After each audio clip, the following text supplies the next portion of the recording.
kenapa judulnya harus Remember Me and I Will Remember You? Panjang banget gitu kan.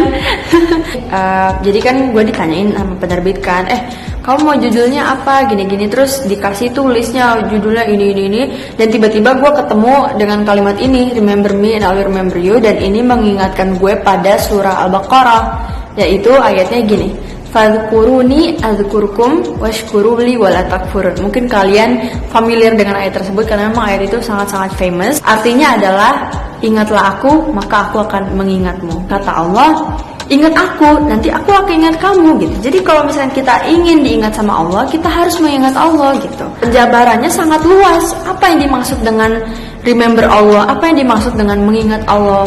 Dan apa yang dimaksud dengan Allah mengingat kita kembali? Itu kan kita penasaran, apa maksudnya nih gitu. Mungkin untuk sebagian orang-orang awam seperti kita gitu ya, seperti gue juga, gue kurang mengerti apa makna dan kandungan dari ayat tersebut. Padahal bila dijabarkan itu artinya sungguh luar biasa dan kita bakalan seneng banget. Karena kan siapa yang gak seneng gitu kan. Istilahnya gini dah, kita punya idola, katakanlah kita ngefans sama siapa ya, Taehyung lah. Taehyung BTS, karena gue juga ngefans sama dia. Oke, jadi ibarat kata gini lah, gue ngefans sama si Taehyung ini. Oke lah, terus pada suatu saat gue sering nyamperin si Taehyung nih kan, Taehyung, pokoknya gue menampakkan muka gue ke depan Taehyung lah supaya Taehyung tuh, jangan dijudge ya, gue soalnya nggak tahu Korea banget, jadi kalaupun pronunciation gue salah, misalkan bacanya bukan Taehyung tapi Taehyung atau Taeyang, ya jadi jangan dijudge, pokoknya gue taunya VBTS, udah itu aja. Oke lah, kita sebut VBTS, soalnya susah. Gue nongolin muka gue mulu nih depan VBTS sampai dia tuh notice gue siapa, sampai dia tahu nama gue siapa, sampai dia inget gue tuh siapa, sampai dia bilang gini, kamu yang kemarin ada di Jakarta itu kan, atau kamu kemarin ada di Seoul itu kan. Jadi kan gue seneng banget. Siapa yang gak seneng kita diingat sama idola kita? Seneng gak? Pasti seneng kan? Nah, sekarang kita tidak hanya diingat sama idola kita, tapi kita diingat sama Allah Subhanahu wa Ta'ala. Nah, siapa yang gak seneng banget gitu kan? Nanti pada saat hari akhir, pada saat kita dihisab, Allah ingat siapa kita, karena memang dari di dunia kita sudah mengingat Allah.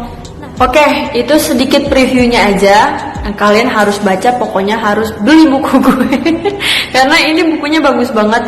Banyak testimoni yang udah gue dapatkan, alhamdulillah, dari teman-teman tentang yang udah pada baca buku gue, yang buku ke-1, ke-2, ke-3, terus mereka menemukan ada life changing atau misalkan ada something movement atau apalah itu, dan gue sangat bersyukur sekali, alhamdulillah. Kalau tulisan gue bisa membawa kebaikan, itu insya Allah menjadi ladang amal dan pahala yang bermanfaat kan. Di buku ini konsepnya hampir sama dengan buku kedua dan juga buku ketiga. Layout tatanannya dan juga font-fontnya dan segala quotes-quotes yang ada di sini itu mirip seperti buku kedua dan ketiga.